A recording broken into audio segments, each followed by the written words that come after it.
মাইজভান্ডারী ওরস উপলক্ষে নোয়াপাড়া ইউনিয়নে ফ্রি চিকিৎসা ক্যাম্প ও ধর্মীয় মাহফিল।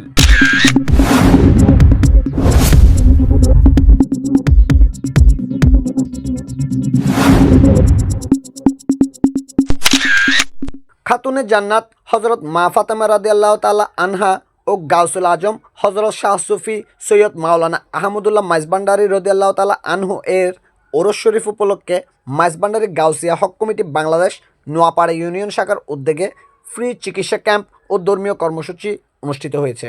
গত 8 জানুয়ারি বৃহস্পতিবার সকাল 10টা থেকে হাটহাজারীর চৌধুরীহাট সংলগ্ন সন্দ্বীপ কলোনিস্থ গিয়াস উদ্দিন নয়নের বাসভবন প্রাঙ্গণে খতমে কোরআন, মিলাদ, তাওয়াল্লাদে গাউসিয়া শরীফ, ফাতেহা ও সেমা মাহফিল আয়োজন করা হয়। সমাজসেবক মোহাম্মদ জানে আলমের সভাপতিত্বে অনুষ্ঠানের প্রধান অতিথি ছিলেন ডাক্তার মোহাম্মদ মাহমুদুল হক। বিশেষ বক্তা হিসেবে বক্তব্য দেন মাওলানা মোহাম্মদ আলমগীর হোসেন, হাফেজ মোহাম্মদ হেলাল উদ্দিন ও হাফেজ হাবিবুল্লাহ চিশতি।